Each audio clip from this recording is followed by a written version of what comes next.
Am I the asshole for being racist to my son's girlfriend? I, 39M, have a son, 17M, who recently got a girlfriend. His girlfriend is black and a very nice, kind and beautiful young lady. I have met her and invited her for dinner and family events plenty of times, and she's a joy to be around. But recently my mother has been staying with us because she is recovering from a surgery she had and she's going on 70 years old, so she can't do much on her own.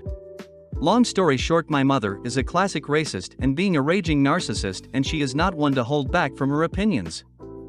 I showed her a photo of my son and his girlfriend, and she went on a 2-hour rant about bloodlines and kept saying they don't look right, and when I said she was coming to dinner she said doesn't want the girl near her because it'll disturb her, so last minute I told her she could not come.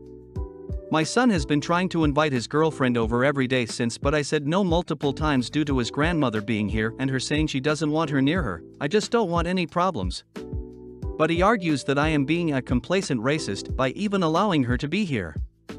And even more so for not allowing her to come over to protect a racist. He says I should have told her to leave the moment my mother said all that stuff. But my mother is an elderly woman who can hardly make it on her own as it is. Definitely much harder after surgery. Though I don't agree with her, I can just leave her to fend for herself.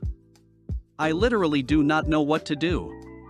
My wife says my son is right about me being complacent, but of course she'd agree because her and my mother don't get along well. I know I am not a damned racist. But now everyone is saying I am aiding one by taking my mother's side. So am I the asshole?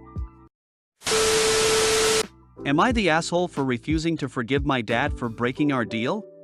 When I, 17M, was 8, my parents bought me a piano and signed me up for lessons. I was super excited because I love music. Over time I kind of became known as the piano guy at school. I play at school concerts, accompany the school jazz choir, and play once a week for the residents at a couple of retirement homes in our town. When I was 15, I started to talk about quitting lessons, and my parents quickly tried to guilt me out of it. I told them I wanted to try other things, and that between piano and studying, I didn't have much time left for other extracurriculars. My dad proposed a deal. If I kept playing and taking lessons until I reached level 10 RCM, Royal Conservatory of Music, and continued to keep my grades up at school, he would buy me a new car of my choice. I jumped at it and we shook hands on the deal. I should explain that my family is well off financially. I have a very privileged life, but I wouldn't say I've been spoiled.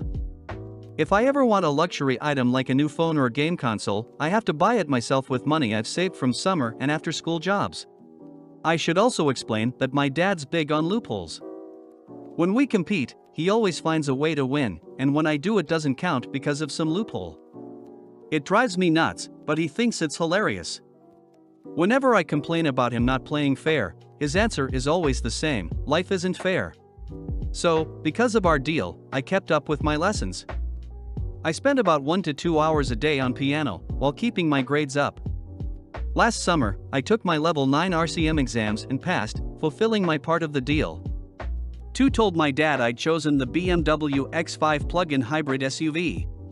A couple of months ago, on my birthday, I came downstairs for breakfast, and my dad told me there was a surprise waiting for me in the garage. I ran out, and sitting in the middle of the floor was a 1/24th scale, toy BMW X5. My dad burst out laughing and said, "A deal's a deal, so as promised here is your brand new BMW." My heart absolutely broke. I asked if he was being serious, and he said I couldn't seriously have expected him to buy a 17-year-old a real brand new BMW and that we could discuss getting me a reasonably priced used car. I said we had a deal and I fulfilled my end of it. He said he did too, since I never said that the car had to be full size and drivable. I said he wasn't being fair. His response: life isn't fair. Ever since this happened, I've been distant with my dad. I honestly feel like he betrayed my trust and that he deliberately made a fool out of me. He keeps bringing up the idea of a used car, but I told him I'm not interested, which I admit is kind of petty. I have enough money saved that I can buy a cheap used car myself, and I just feel like if I accept one from him now, it's like saying that breaking his promise didn't matter and that he didn't do anything wrong. Am I the asshole? Am I the asshole for telling her to get over herself? I got a dog 2 years ago, Corgi, and she is very much so my sidekick. I've been with my fiancé for 5 years. My fiancé does like the dog, but she is currently pregnant and experiencing massive migraines and has been snapping at everything. So every morning when I get up I find my fiancé already awake and at the table relaxing. As soon as I get out of the bed, my dog goes nuts.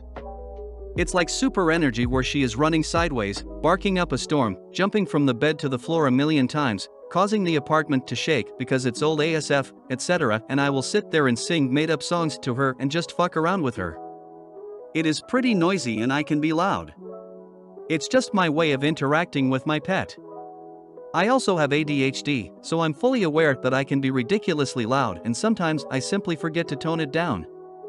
My fiancé has complained about it a few times and I will absolutely try to tone it down for a while, but as fucked up as it sounds, the second she stops complaining and it's out of sight, out of mind, I start doing it again. If I catch myself I apologize immediately, but sometimes I don't even catch myself doing it. So she has been getting up earlier than normal because she says she needs peace and quiet away from you and the dog because she can't hear herself think when we get up, and then she starts getting migraines and being overall pissed off.